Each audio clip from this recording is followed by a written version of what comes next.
Hi everyone and welcome to my channel. When it comes to payday, people have a sense of excitement and fear. Excitement because you are getting paid and your bank balance will be green, and fear because your debt repayments and having your bank balance right back down to zero again. In this video, I'll be taking you through the steps you should take as soon as you get paid to help you grow financially. First things first, you need to calculate your income and your mandatory payments. You have to know where you stand with your income and your mandatory living costs. Create a basic Excel sheet, starting with your gross income right at the top. Now this is the total income you receive which was agreed with your employer, followed by all the expenses which is charged before you even get your income into your bank balance. Now these expenses are of course the amount you've been taxed, your pension fund, your medical expenses, and any other expenses that you are charged before getting your net income. Now depending on which country you're from, these items would differ. Now the money you get into your bank account is your net income. Now that you have this amount, you need to determine all your essential expenses which you need to pay for. These expenses would include your mortgage or your rent expense, your maintenance fees which you will have to pay if you own a home, all your utility expenses such as water, electricity, and refuse payments, if you have any, certain monthly expenses such as your car, internet, phone, and other entertainment products. You should try to cut out the unnecessary expenses and look to downgrade where possible. Now after removing all these expenses, you're left with a certain amount of money which you should look to put into the next steps which I'll explain in this video. In the next step, you should look to put a certain amount of money into an immediate essential backup fund. This fund is primarily there in the event you have an unforeseen expense such as a medical bill, a new tire which you need to replace on your car, or if you suddenly lose your job and have no more income. This fund will provide you with the necessary money in the event of an emergency, along with having some sort of peace of mind. Now I would suggest having this small fund worth 1 month of all your essential expenses at the minimum. Some of you watching this may think that it's difficult for you to save money, but my suggestion would be to try starting to save small. Begin with saving just $50 and slowly start increasing that amount until it covers 1 month of your essential expenses. Now if you have liked this content so far, I would really appreciate it if you would subscribe and like the video. Step number 3 is critical.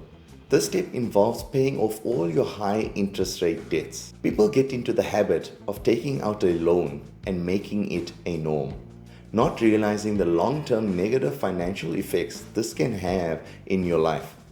Now generally high interest debts are either of you getting a personal loan from the bank or just falling behind on your credit card payments. It's important to make these payments fairly soon, as the interest on credit cards payments can get as high as 30%. If you do the maths, you could have a loan of $10,000 with an interest rate of 25%. You would be paying an extra $208 per month just on interest. Multiply that by 12 months and you are looking to pay over $2,500 just on interest. Now paying off your high interest debts generally does not include the bigger debts you may have, such as your mortgage or your car installment. Once you have paid off your high interest paying debts, you should ask your company that you work for to match the amount of money you put into your pension fund. Many companies offer this to their employees. So the more money you put into your pension fund, the more money your company will put in. And this is great for your long-term investment, as if you are in the United States, you would be able to invest this money into a Roth IRA, and if you are in the UK, you'd be able to invest it into an ISA. For a Roth IRA and an ISA, you would be able to invest your after-tax dollars or pounds and see no tax implications on this investment ever again. Every dollar you invested along with what your company matched, the return on that investment would be tax-free. You should strongly consider this investment as receiving compound interest on something that cannot ever be taxed again will help you receive a massive return in 3 decades. Now, every country has their own rules on pension funds. For example, in South Africa, you are not charged on tax when you put your money into your pension fund, but rather on your returns. I would suggest doing some research based on the country which you stay in.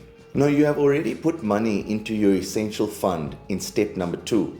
However, having money saved for just 1 month of emergency is not enough, especially if you lose your job. In the current economy around the world, hundreds of thousands of people are losing their jobs on a monthly basis. You need to save enough money to cover at least 3 months of your monthly essential expenses. This money can always be used in the event of a big unplanned expense, such as needing a tire, paying for a medical bill, or anything really that you feel is essential. Now, what this account is not meant for is your travel holidays, a deposit for your new car, or for shopping. Investing into a tax-free account as early as possible in life is one of the most underrated things in the world. Having something saved into an interest-bearing account for 20 years versus 30 years would be massive. Albert Einstein once said, "Compound interest is the 8th wonder of the world.